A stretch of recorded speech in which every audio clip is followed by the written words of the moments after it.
Muy, pero muy buenas tardes. Buenas tardes, estamos viendo aquí. Jorge Meléndez, bienvenido al primer lunes de este 2025. Abrazo fuerte.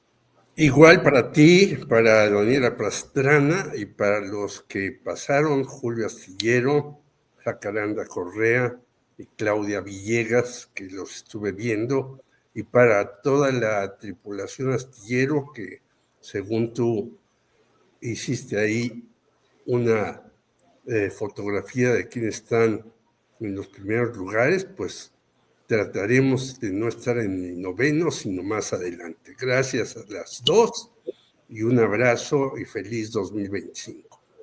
Gracias, Jorge. Daniela Pastrana, editora de Pie de Página. Bueno, no presenté a Jorge Meléndez porque este señor se presenta solito, un decano de periodismo, profesor de la UNAM, editora de Pie de Página, Daniela Pastrana. Bienvenida. ¿Cómo nos pinta este 2025, Dani?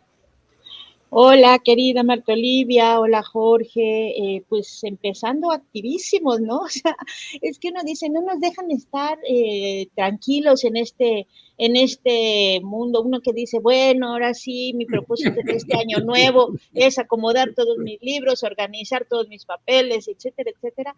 Y boom, a la primera, ¿no? Ya tienes que, si renuncia el primer ministro de Canadá, que dices, pero si apenas estamos con la rosca, muchachos, déjenos un ratito, pero no nos dan chance. Así que ahí estamos. Aquí, ya lo hicieron rosca a este señor. Ya lo hicieron y ya se habían tardado también, ¿no? Sí. O sea, ya la tenía de hace tiempo. Pero bueno, pues aquí estamos. Hoy me toca estar acá un rato en el Canal 11, entonces estaba tratando de acomodar aquí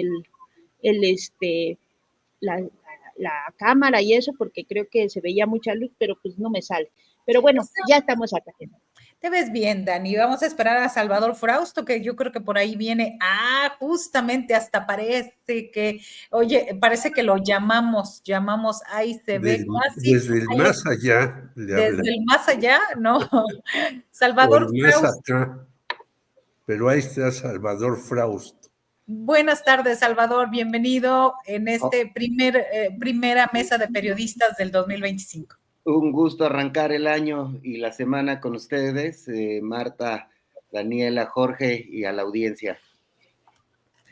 Gracias. Tenemos muchos temas y fíjense que sí, informativamente cuando uno dice, ay, voy a descansar hoy lunes y renuncia Justin Trudeau. O sea, ya se veía venir esta dimisión. Influyeron sus malas decisiones, Jorge Meléndez, esas malas decisiones de no defender a Canadá como debiera, esta actitud bastante solícita con Donald Trump. ¿Cuál es tu interpretación? Fíjate que yo tengo unos parientes ahí en Canadá y la situación de Justin Trudeau desde hace tiempo era bastante mala. Y bastante mala porque si bien él era un liberal, supuestamente del Partido Liberal, que le había ganado al Partido Conservador, pues sus políticas no fueron tan progresistas como esperaban las personas allá. Incluso algunos amigos que tienen que ver con los migrantes que van a Canadá, entre ellos migrantes mexicanos en una buena cantidad, a trabajar la tierra, tienen por ahí una serie de campos, de cultivos de cereza y de muchas cosas más que les interesa rescatar porque ya los canadienses son pocos los que tienen trabajo agrícola. Me decían que había ido haciendo más cortos los apoyos a los migrantes, a las organizaciones que estaban ahí.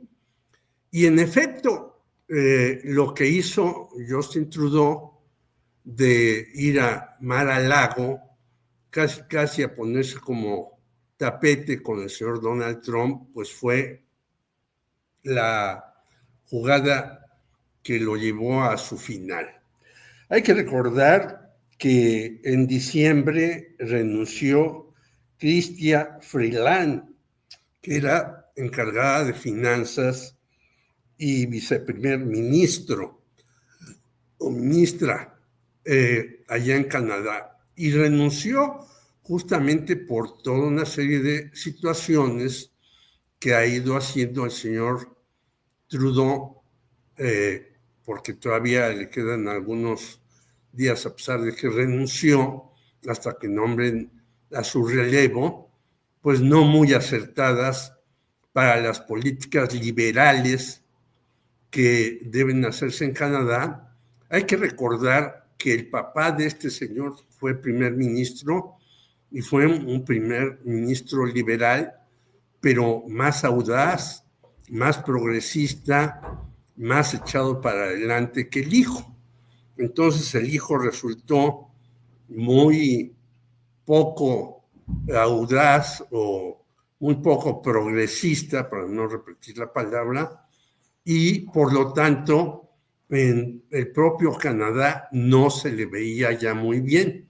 Su popularidad había caído tremendamente y yo creo que él se dio cuenta que pues ya no tenía más que renunciar y ahora pues quiere que un personaje que está encargado de las finanzas, Dominique LeBlanc, sea su sucesor. ¿Por qué quiere que este señor sea su sucesor? Porque este señor, al parecer, por lo que se menciona ya en Canadá, es mucho más progresista y no está esperando, como dijo hoy Donald Trump, que Canadá sea el estado 51º de la Unión Americana, sino él está esperando hacer un trabajo con muchos grupos que están descontentos con el propio Trudeau, pero que tampoco están muy de acuerdo con el Partido Conservador, que ha elevado su popularidad en la población canadiense, como en muchas otras partes sucede, y entonces parece que este va a ser el que sustituya a Justin Trudeau y pueda encarar la crisis que hay en ese país por falta de apoyos a muchos ciudadanos, a muchas organizaciones y a la sociedad en su conjunto, incluyendo los migrantes, que son muy importantes, insisto, para la agricultura de aquel país. Varios son los factores. Daniela Pastrana, uno de los fundamentos, una de las cuestiones indudablemente que le reclaman a los canadienses a Justin Trudeau es los manejos financieros. En la política, ¿qué consideras que podrían haber hecho que, por lo pronto, el Parlamento canadiense está en suspenso de actividades hasta el mes de marzo en lo que se resuelve esta situación? Sí, mira, Marita Olivia, estamos hablando de un partido liberal que llegó en 2015 al poder, llevaba ya 10 años, hay que recordar que Trudeau se había reelegido 2 veces y una con este mecanismo de adelantar las elecciones y de disolver el Parlamento, que si nos preguntamos qué pensaríamos o qué se diría en algún tipo de prensa internacional, si esto lo hubiera hecho cualquier jefe de gobierno de América Latina, imaginémonos, ¿no? 2 reelecciones, adelantando elecciones, parlamento, etcétera, etcétera, pues no seríamos tan benevolentes como a veces ha sido con lo que fue el gobierno de Trudeau. Hasta que lo que empezó a ocurrir es que llegó con esa como legitimidad y las políticas económicas no beneficiaron a a la población canadiense, sobre todo a la población trabajadora. Canadá tiene, no tengo acá el dato, pero tiene un alto nivel inflacionario y también una crisis de vivienda que vamos a ver repetida en varios lugares, que no solo no controló, sino que resultó o llegó a niveles ya imposibles para mucha gente. La vivienda cuesta más, o sea, es más cara que el salario promedio. Y entonces está en medio de esa, o sea, el Partido Liberal no cumplió con las expectativas más básicas para quienes eran sus votantes, que es lo que le hemos visto y hemos repetido una y otra vez con gobiernos que en este afán que se presentan así como liberales, ¿no? Frente a los conservadores o a las derechas, pero que al final de cuentas repiten sus políticas. Esta de no ver, por ejemplo, la vivienda como un derecho, sino como una mercancía, que es parte de problemas que se repiten en muchos lugares del mundo, y entonces generando o asumiendo estas políticas muy neoliberales y generando unas condiciones sociales insostenibles. Entonces eso es lo que al final de cuentas termina generando que ya Trudeau no lo querían ni en su partido. En diciembre también hubo una carta de gente del Partido Liberal diciéndole que ya se fuera, renuncia la viceprimer ministra, que también era encargada de finanzas, efectivamente, y desde entonces Trudeau entró en una etapa de silencio. Desde el 16 de noviembre no daba la cara, o sea, estaba reflexionando qué iba a hacer con su vida, y definiendo si se quedaba o no, que era la gran pregunta, ¿no? Al final, pues ya lo que hoy ocurrió es una cosa que ya se estaba previendo, porque no había forma de que se sostuviera más en estas condiciones, y mucho menos frente al peligro que sí representa para Canadá y para el resto del mundo la llegada de un Donald Trump recargado como el que viene ya en unos días, ¿no? A asumir el poder de nuevo en la Casa Blanca. Gracias, Daniela. Salvador Frausto, periodista y director de investigaciones y asuntos especiales del Grupo Milenio. Y bueno, Salvador, tu barba está ocupando los mayores comentarios aquí, que si es un filtro, a ver, y otros te dicen barba roja. Entonces, ahí, por favor, antes de empezar con tu comentario, Salvador. Es que fíjate que en las Navidades comí muchas ciruelas y zanahorias y me empezó a salir la barba roja, no sé por qué, es extraño, pero es natural. Es natural, es naturalmente que se pinte de esa manera. Y bueno, eso es tan creíble como el reportaje de las cervezas y las salsas picantes junto en la cocina del fentanilo, mi querido Salvador. Es una versión tan difícil de creer, la de las ciruelas, como la de las cervezas. Pero lo del New York Times era atole, ¿no? Estaban haciendo atole. Arroz con leche, quedó la mesa del más allá el viernes pasado, que era arroz con leche. Arroz con leche, arroz con leche. Pues no sé, pero los memes son una maravilla. Yo ya vi uno así como de los juguetes mi alegría. No, bueno, yo moría de la risa. Total, sí. Yo creo que ha de ser de lo más demandado hoy en este Día de Reyes, por cierto. Salvador, además recordemos que Canadá se disparó la inflación durante la pandemia a un 8%, el desempleo creció un 6.4%, el encarecimiento de la vivienda y las pocas restricciones que los canadienses consideran que Trudeau tuvo para la migración, más de 3 millones de personas en suelo en ese país. ¿Qué otros factores pudieron haber acelerado esta dimisión? Sí, además de los que han mencionado claramente, interesantemente los tres, me parece que desde la pandemia empezaron a crecer las críticas hacia Trudeau por políticas muy restrictivas, pero también muy cambiantes, que tuvieron molesta a la gente, que hubo muchos contagios y fallecimientos durante la pandemia. De ahí pues vinieron los problemas económicos, el de la vivienda, el tema del déficit fiscal también muy grande.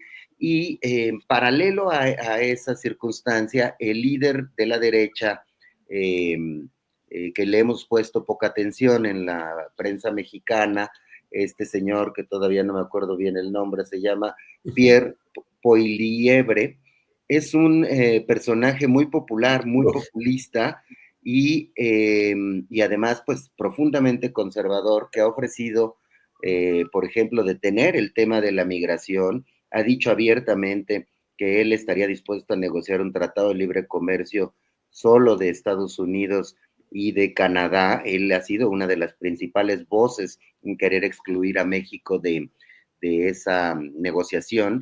Es alguien que es muy parecido a Donald Trump en ciertas políticas populistas, pero también enérgicas, con la ventaja, digamos, para los electores de que es joven, tiene 45 años, tiene mucho arrastre. Entonces, mientras él fue creciendo, Trudeau fue cayendo en las encuestas. A la fecha, el último compendio de encuestas publicada hace unos días en los medios canadienses, los conservadores ganarían la elección presidencial con 45%. En cambio, los liberales de Trudeau tendrían el 20%, arañarían apenas el 20%.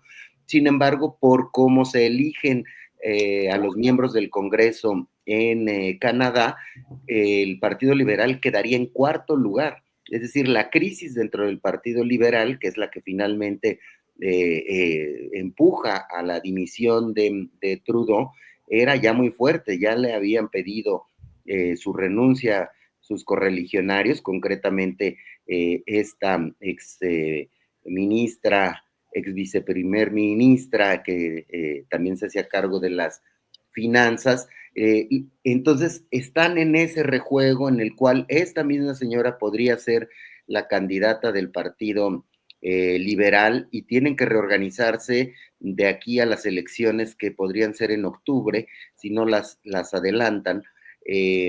Entonces hay ya poco tiempo. Trudeau ya terminó con unos niveles de aceptación y de popularidad muy, muy bajos. Lo que se viene para México es una tormenta muy fuerte, porque este líder conservador de Donald Trump son más o menos de la misma factura. En el tema de derechos, por ejemplo, puede haber retrocesos en Canadá, pero sobre todo lo que preocuparía en México es la negociación del Tratado de Libre Comercio, porque en un entendimiento entre Trump y este líder conservador pueden generar políticas mucho más restrictivas para distintos asuntos. Concretamente, el tema de la migración es uno que ya ha puesto sobre la mesa este líder conservador, de limitarlo fuertemente.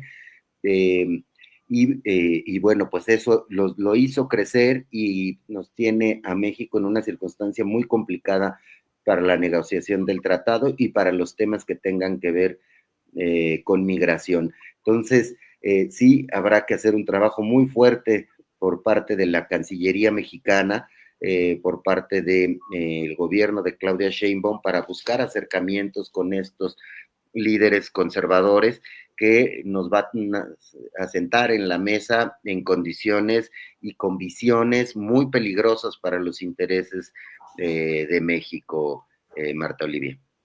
Gracias, Salvador. Gracias. Vamos a ver, primero comentarles, para pasar el otro tema, pues que el Parlamento, el Congreso de Venezuela, pues el Parlamento, sí, venezolano, liderado por Jorge Rodríguez, se prepara ya para discutir mañana martes una propuesta que busca declarar como personas no gratas a los expresidentes mexicanos Vicente Fox y Felipe Calderón, junto con otros presidentes. Y en este momento, pues uno se pregunta, ¿y qué estará diciendo Vicente Fox, verdad?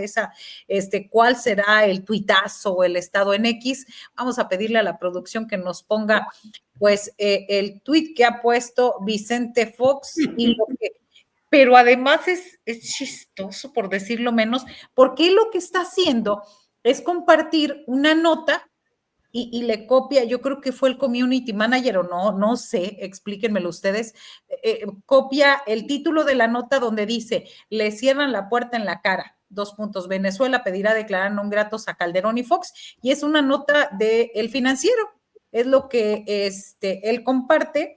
Y en el caso, este es Vicente Fox Quesada, y en el caso de Felipe Calderón, pues él anda en otro rumbo, en otra parte, donde señala, por ejemplo, que retuitea o repostea una información de otra persona, de Juan Diego Quesada, que es corresponsal en la región andina para El País, donde dice que, información de último momento de la Casa Blanca, el presidente Biden se reunirá con Edmundo González alrededor de las 11:45 de hoy.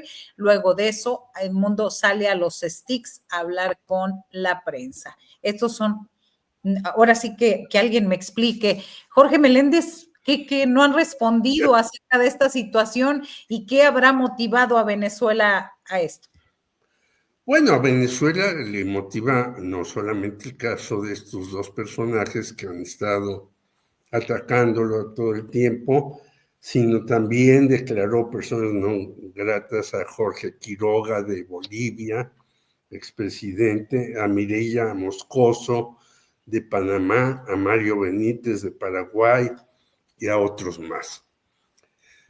Pero estos señores, bueno, sabemos que ahora están ubicadísimos en la ultraderecha y obviamente en Venezuela, pues no quieren saber nada de ellos.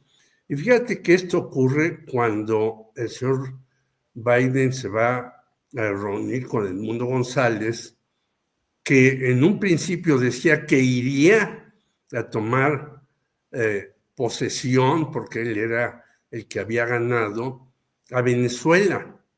Pero también esto se da cuando el señor Biden, antes de irse, ha hecho una serie de tonterías. La amnistía a su hijo, darle $8,000 millones a Israel para más armamento y otras cuestiones más. Es decir, no se trata solamente que llegue Donald Trump para que ya tengamos una situación en Estados Unidos muy cargada a la derecha y muy precisa, que van a tratar de ir en contra de todo gobierno que se considere progresista, revolucionario, o que simplemente discrepe de ellos. Yo creo que esto es parte de esta nueva política, no solamente en Estados Unidos, sino mundial, en donde cualquier personaje que ellos consideren fuera de su órbita, pues es marcado con, antes se decía con el lápiz rojo, ahora diría yo con toda la bravuconería que se pueda, para ponerlos en la mira y decir que están conduciendo a esos países al fracaso. Y en realidad, bueno, vemos que el fracaso está por muchas partes del mundo, incluso en los países europeos que ya no saben qué hacer, porque al afiliarse ellos a la situación que tenía Estados Unidos y tiene con Ucrania en la guerra con Rusia, pues no saben cómo salir de ese atolladero. En realidad, el que está llevando al mundo a una situación inconcebible es Estados Unidos. Y en Europa ya hay países que dicen, pues, ¿qué vamos a hacer? Porque aquí la situación se está calentando, a pesar de que vivimos en época de frío, terriblemente, ya que los precios, así como se hablaba en Canadá, que por cierto, una acotación, en Canadá hay una disputa todavía entre Quebec, que es un gran territorio de Canadá, que es francófono, con el resto de Canadá, que es anglófono. Ellos se han querido independizar y en muchos otros países pues ya hay unas divisiones tremendas. En efecto, por desgracia pareciera que está ganando la derecha, no solamente en muchas partes, sino que se afianza. Pero las situaciones en las que están son verdaderamente problemáticas, porque la crisis energética, ahora que los BRICS han repuntado y donde se dice que puede ir hasta Cuba a los BRICS, y donde la energía pues sigue siendo un problema gravísimo en estos momentos, también ha aumentado, no solamente en Canadá, el precio de las viviendas, ha aumentado la desertificación de los suelos y demás. Por lo tanto, Venezuela hace bien en cubrir su territorio, y los Estados Unidos pues tratan con todo de atacarlo a como dé lugar. Sin embargo, pues sabemos que en Estados Unidos hay todavía gasolineras venezolanas que están vendiendo por ahí este líquido que es indispensable a pesar de los autos eléctricos. Ojalá se lleve a cabo el mexicano, pero porque yo aquí en Puebla y en otros lados donde transito, pues este auto mediano que se propone vender en México sería maravilloso para el tráfico de taxis. En realidad, no solamente en México, vemos que en bicicletas y en motocicletas, sean de marca italiana o de marca china y demás, pues ahora son los nuevos taxis. Los neotaxis son con una motocicleta y 2 o 3 asientos atrás. En toda la República, en las carreteras, vemos que pasan por ahí y en muchas poblaciones. Por lo tanto, estamos viviendo una crisis tremenda, y en esta crisis es la crisis política y crisis en muchos otros tipos de asuntos que estamos viendo cómo cambian y cómo se desarrollan todos los días. Gracias, Jorge Meléndez. Daniela Pastrana, ¿qué significa para México o para estos expresidentes declaración de no gratas? No recuerdo algún otro presidente, y si no, ahora sí que recuérdamelo por ahí, a quien un parlamento los esté definiendo o parando de esta manera. Bueno, yo creo que no hay que tomárnoslo personalmente, por lo menos yo, que no me siento representada y que además quisiera que el Parlamento mexicano también los declarara no gratas y de paso que la Fiscalía los metiera a la cárcel, sobre todo a Felipe Calderón. Vamos, lo digo de broma, pero no tanto, porque tampoco es nuevo, ¿no? O sea, yo creo que es alguien que tendría que estar siendo juzgado por la violencia desatada tan grande que generó su política de drogas, y además pues por tener o haber llevado a la Secretaría de Seguridad Pública a personajes como Genaro García Luna. Entonces yo no me siento para nada y creo que no tenemos que sentirnos como ahora sí que como pueblo. Hay una invitación al gobierno de México, va a haber un representante, no sé quién va a ir, pero va a ser un representante. Y lo que sí creo es que la posición de México con el tema de Venezuela va a ser y ha sido y está siendo también un tema también de tensión hacia ciertos sectores que quisieran que fuera mucho más dura. Creo que Claudia Sheinbaum hoy fue muy enfática en decir, pues le corresponde a los venezolanos resolver el tema, no a los mexicanos, no al gobierno de México, y el apoyo que han tenido Edmundo González de parte de Vicente Fox y de Felipe Calderón, pues tampoco debe estar o debe haber, evidentemente no ha caído nada bien en el equipo de Maduro, ¿no? Sí es una cosa que si fuera al revés, yo me pregunto si Felipe Calderón o Vicente Fox en una condición, digamos, al revés, habrían aceptado que el gobierno de Maduro estuviera o que Maduro como expresidente o alguien de su equipo estuviera reconociendo, por ejemplo, si viéramos vuelta atrás al gobierno de López Obrador en 2006, ¿no? ¿Qué hubieran hecho? Pues seguramente hubieran hecho lo mismo. Porque me parece muy natural que si alguien ni siquiera te está reconociendo como gobierno, pues tú lo aceptes como invitado especial en tu país. Creo que no tendríamos que llamarnos a la sorpresa. Creo que tampoco tenemos que sentirnos interpelados directamente con ellos, y eso, creo que nosotros también tendríamos que seguir esos pasos y empezar también a pedirles cuentas a ellos dos y a otros expresidentes que tienen cuentas pendientes con la sociedad mexicana. Gracias, Daniela. En este sentido, hoy Salvador Frausto, la presidenta, defendió la presencia de México en esta ceremonia de investidura de Maduro.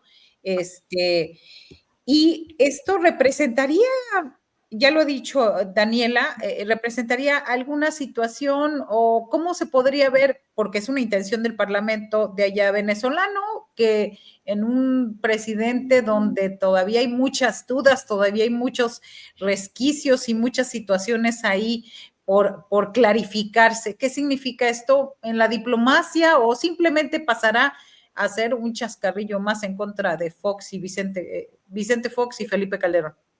Bueno, por un lado, la posición de la presidenta Claudia Sheinbaum es de no interferir en un asunto interno como fueron las elecciones en Venezuela, que por cierto sí dejaron una estela fuerte de vicios, de posibles fraudes, de trampas en esa elección. No se transparentó como se debiera hacer. El propio, en su momento, el presidente López Obrador le pedía a los venezolanos, le pedía a Maduro abrir los paquetes para poder dejar claro si la elección había sido limpia o no.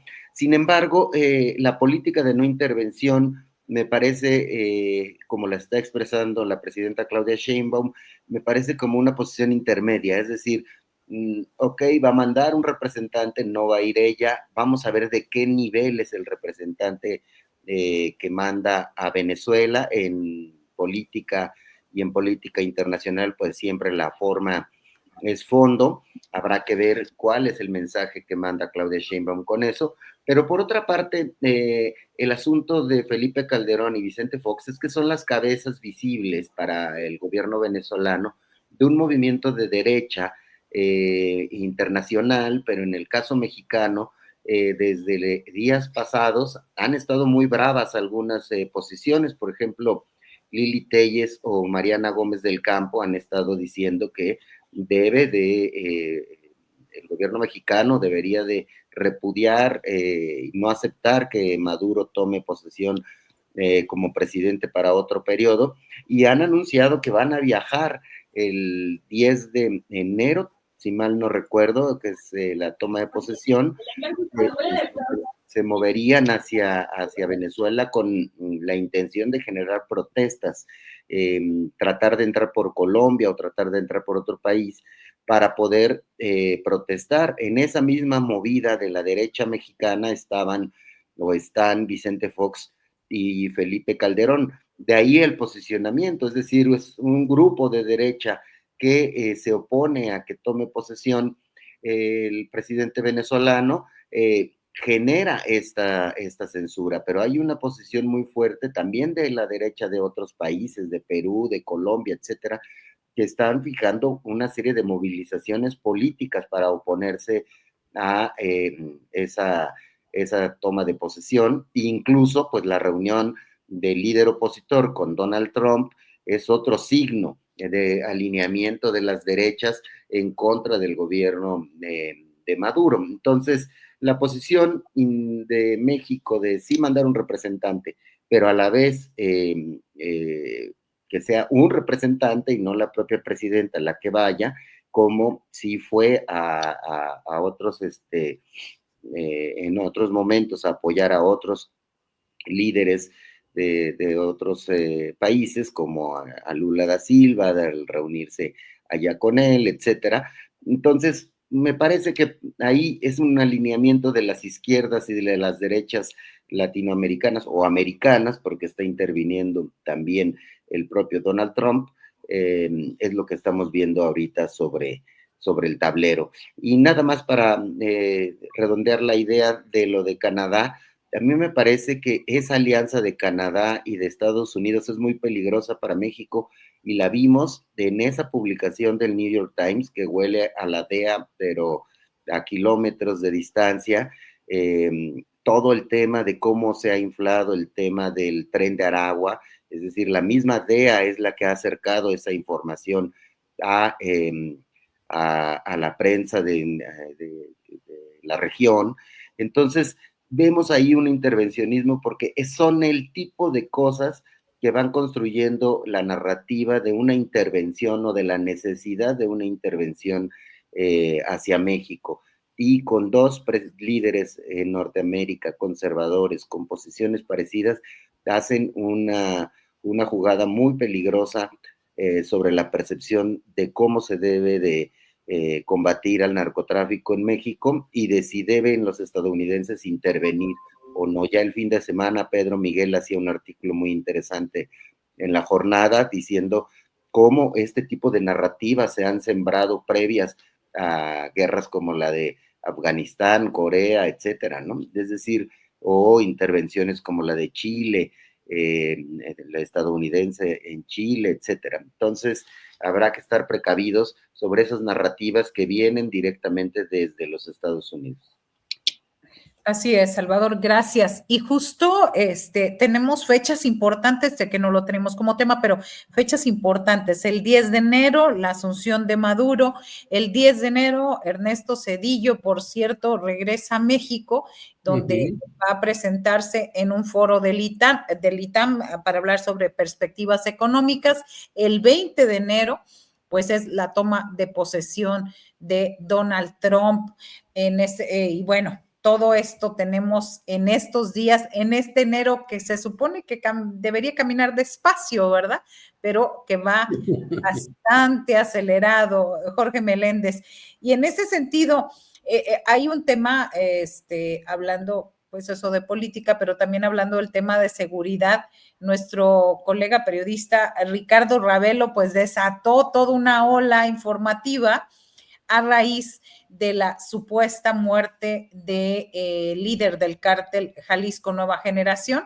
Él habría señalado de que Nemesio Ceguera Cervantes, mejor conocido como el Mencho, pues ya estaría muerto, y que el gobierno de México pues estaría ocultando su muerte, incluso por una cuestión renal, y que en esta versión la DEA habría seguido a la mamá del Mencho, a la abuelita, es que no me acuerdo si a la abuelita o la mamá del Mencho, para que le habría hecho pues un altar especial ahora el 2 de noviembre. ¿Por qué nos debería de importar, Jorge Meléndez, si el Mencho está vivo o está muerto? Bueno, antes hay por ahí una entrevista de Ignacio Ramonet a Nicolás Maduro que yo recomiendo, que hay que verla, aunque coincido con Salvador en las controversias que hay respecto a Venezuela, ¿no? Los blancos, los negros, los grises en ese país. Y en efecto, esa elección no se ha dado a conocer ampliamente. Pero regresando a tu pregunta, que es importantísima, yo creo que es de ser cierto, y ya sabíamos, se había hablado mucho antes, que el propio Mencho había mandado construir un hospital por ahí, muy cerca de donde realiza sus actividades, porque él estaba muy malo de cuestiones renales. ¿Por qué es importante tener la certeza de lo que nos anuncia Ricardo Ravelo, que es un acucioso investigador de estos asuntos? Porque de ser cierto esto, pues vendría una nueva ola de violencia tremenda. Todavía no terminamos con lo que sucede en Sinaloa, entre Mayitos y Zambaditos, cuando ya tendremos otra. En el caso del cártel de Jalisco Nueva Generación, que son los dos principales carteles en México que se han expandido a nivel mundial. Simplemente hay que ver las noticias no solamente de España, en donde les han dado algunos golpes a ambos carteles, sino hasta en Australia. A mí una amiga me ha mandado datos de cómo se habla ya de estos dos carteles allá en Australia, de que han incursionado en toda esta situación. Y tiene que ver con esto del llamado comercio global, porque en este comercio global hay una cantidad de contenedores que es imposible abrirlos todos si se da este comercio global, y entonces en muchos de ellos va la droga, que puede ser fabricada en México o en otros lados, pero que en efecto estos dos carteles, el de antes de Sinaloa, que estaba muy presionado y ahora está muy dividido y muy enfrentado, y el de Jalisco Nueva Generación, pues son los que tienen mayor alcance a nivel internacional. Se habla ahora que incluso una de las, ya sabíamos desde hace mucho tiempo, que el tráfico de droga no es el único que realizan estos carteles, sino el tráfico de personas, de migrantes y de lo que se llamaba trata de blancas, horriblemente, pero que es trata de mujeres de todo tipo.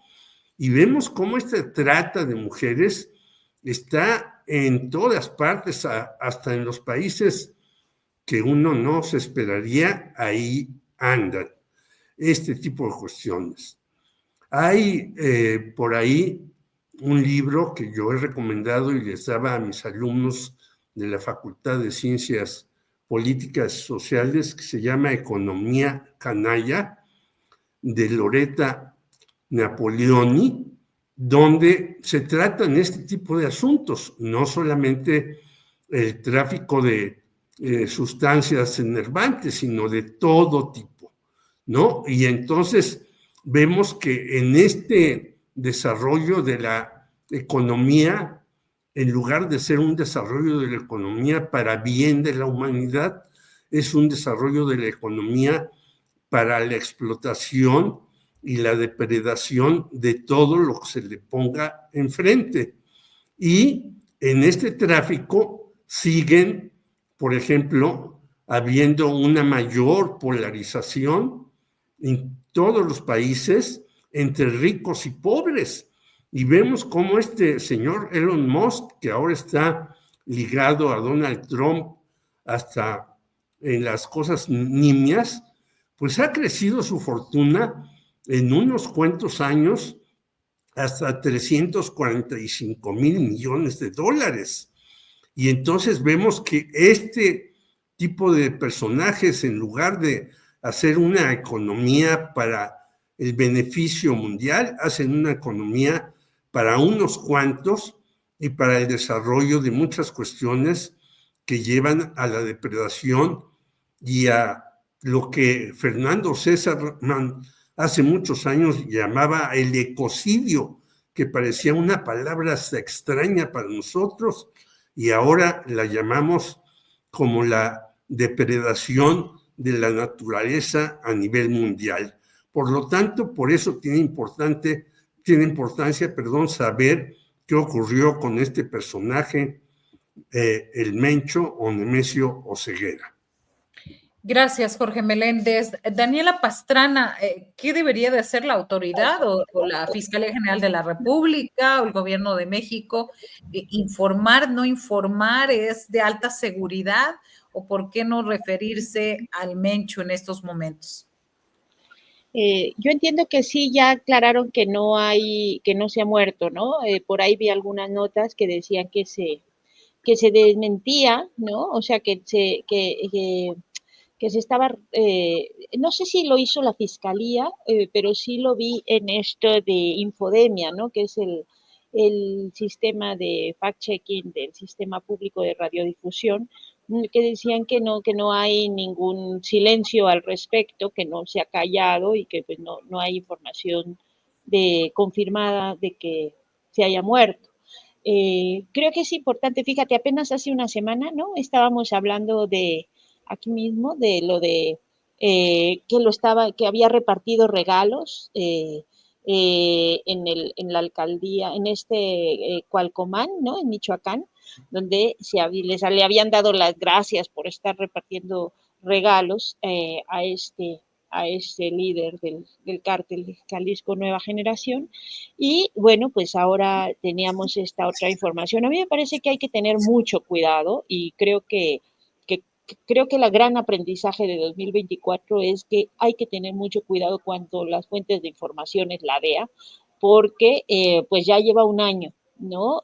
Claramente estableciendo una serie de mensajes o tratando de dar mensajes, todas las filtraciones que hubo en la primera en la primera etapa del año pasado en relación con aquella supuesta financiamiento no comprobado, desechado, no sé qué, del narco a la campaña de López Obrador en 2006.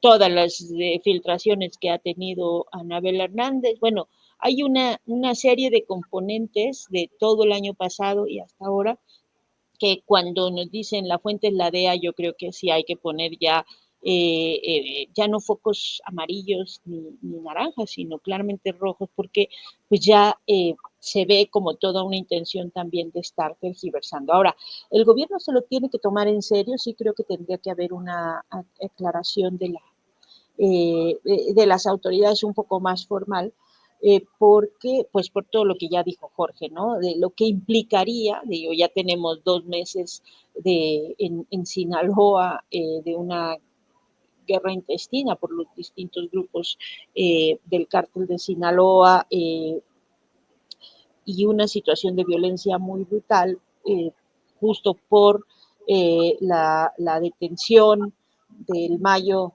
Zambada. Entonces sí necesitaríamos como cierta claridad pues para saber qué es, o sea, muy oficial de cuál es la situación que se tiene o de la información que se tiene sobre este otro dirigente. Creo que es importante que se dé esa información, pero yo insisto, creo que tenemos más que evidencia de que cuando la fuente es la DEA tenemos que tomar con mucho cuidado por lo mismo que acabas de decir, además, Marta Olivia, viene el 20 de noviembre, toma posesión Donald Trump, un Donald Trump que viene recargado, con una política muchísimo más agresiva hacia México y el resto de la humanidad, un proteccionismo y un nacionalismo muy fuerte, pero sobre todo muy agresivo con un montón de países. Tenemos una situación difícil nosotros, no solo porque somos sus vecinos, sino porque el proyecto de Claudia Sheinbaum es como casi el antagónico, lo que representa a lo que puede representar ahorita el proyecto de Donald Trump, con una situación en América Latina muy inestable, con este agrupamiento de las derechas que hemos estado viendo también. Parece que de pronto tenemos por allá una reunión, por allá la otra reunión, pero cuando uno empieza a juntar las piezas te das cuenta que hay también todo un activismo muy fuerte de los grupos de derecha en América Latina, entonces necesitamos de algún modo también estar pues muy alertas a información que pueda generar o pueda dejar en mucho más vulnerabilidad al gobierno de México, ¿no? Frente a un escenario pues que claramente va a estar adverso en los próximos meses. Así es. Gracias, Daniela. Y sí, hay que aclarar también el punto de esta imagen que nos ponía la producción de Infodemia MX, que señala esta publicación que hasta el 5 de enero yo creo que se equivocan, del 2025, la DEA no ha publicado ningún comunicado oficial para informar la muerte de Nemesio Ceguera, alias El Mencho. Además, en la plataforma de búsqueda Oceguera Cervantes mantiene el estatus de fugitivo. Desmienten lo de que la DEA que haya retirado este estatus, pero me parece que sigue estando como en la ambigüedad, Salvador Frausto, la versión oficial del gobierno mexicano. En primer lugar, me parece que es importante la información de si está vivo o ha muerto el Mencho, porque es el líder del cártel o del grupo criminal de narcotraficantes más poderoso en este momento en México. Estamos viendo una guerra tremenda en Sinaloa entre las facciones que se pelean el poder del cártel de Sinaloa, que hasta hace tiempo era el cártel más poderoso o el grupo criminal más poderoso. Este debilitamiento es importante dar seguimiento a esa información porque se enrarecería mucho el tema de las guerras entre los grupos criminales si el Mencho hubiese fallecido. A mí me parece que hay dos síntomas que me hacen pensar que no ha fallecido. Uno, que no vemos tensiones al interior del cártel Jalisco Nueva Generación, no se ven grupos peleando por el control o el liderazgo de esa mafia criminal, y por otra parte no hay un comunicado específico de la DEA, sino como el propio nuestro compañero Ricardo Ravelo lo aclaró cuando informó este asunto, dijo una fuente de la DEA le dice que sí, que había fallecido, pero como dice Daniela Pastrana, lo que vemos de la DEA en los últimos tiempos hay que tomarlo con mucho cuidado. A mí me parece que es lo que comentábamos hace rato. Vemos mucha mano de la DEA en distintos episodios, por ejemplo, en la probable filtración de esta versión para desestabilizar o para generar alguna tipo de ruido entre los grupos criminales. Sin embargo, no hay muestras de que estén peleando por el liderazgo del cártel hasta el momento, y la DEA no lo ha formalmente dado a conocer. El gobierno de México utiliza esta plataforma de Infodemia para dar un mensaje, digamos, prudente, no ponerse a la cabeza de un desmentido muy formal, digamos, o muy desde la tribuna de la mañanera o desde la fiscalía hasta el momento. Me parece que estarán viendo la información, será información difícil de corroborar, pero los síntomas que hay alrededor de esta versión huelen más a querer desestabilizar a partir de dichos de la DEA. Se suma al reportaje del New York Times, que parece ser que la gente de la DEA es quien llevó a las reporteras a estos cocinas caseras sin protección, donde pues difícilmente se pueden preparar drogas con alto nivel de peligrosidad para el momento de ser preparadas, porque la gente puede fallecer al momento de ser expuesta a los vapores de la preparación del fentanilo. Vemos también esta versión de la peligrosidad del Tren de Aragua, un grupo mafioso ligado a Venezuela o integrado por venezolanos. Vemos ese tipo de versiones, y luego este agrupamiento de la derecha, estos intentos que se están haciendo por hacer un partido republicano conservador en México, de que se podrían alinear esas fuerzas a través del Frente Cívico, la Marea Rosa, la gente del Partido Republicano estadounidense con presencia en México. Es decir, hay muchos signos de que uno de los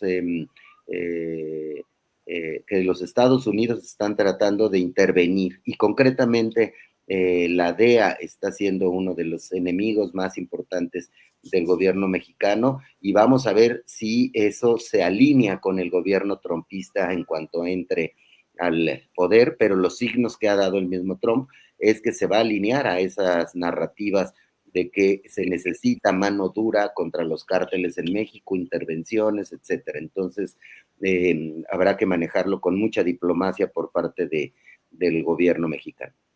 Gracias, Salvador. Bueno, ya estamos en el cierre, postrecito de 1 minutito para cada uno. Jorge Meléndez, empezamos. Rápidamente, el Congreso de Estados Unidos dice que Donald Trump es el presidente.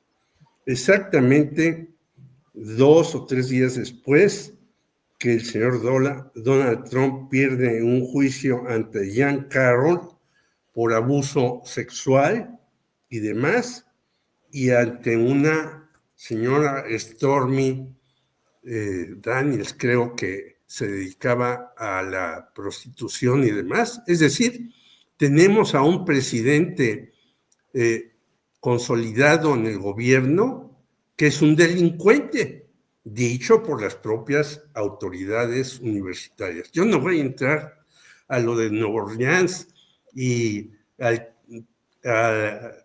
el tren de Nueva York, donde un guatemalteco mató a una extranjera, también son noticias raras, sino voy a decir que felicito, y a lo mejor por eso viene de barba roja, Salvador Frausto, por su entrevista a Belinda. Gracias por todo. Gracias, Jorge Meléndez. Daniela Pastrana, ahorita que nos dé los detalles, Salvador Frausto. Daniela Pastrana, adelante. Pues nada, yo solo recordarles que los lunes tenemos nuestra linda mesa roja. Hoy vamos a hablar ampliamente de Trump y de sus intentos de comprar Groenlandia, de recuperar el control del canal de Panamá, etcétera, etcétera, lo que puede venir a partir del 20 de enero para el resto del planeta y justo lo que puede significar, los retos que pueden significar para México. Entonces, aprovechar para recordarles que tenemos eso, lo pueden ver en vivo o diferido y siempre creo que puede aportarnos elementos también para entender un poquito eso. Y ya, eso, pues desearles que coman rica rosca, todavía tener un poco de energías antes no nos están dejando mucho margen para terminar de festejar a nuestros Reyes Magos ni nada de eso, porque está muy movido el ambiente, sobre todo el internacional, pero bueno, pues desearles a todos un muy feliz cierre del Día de Reyes.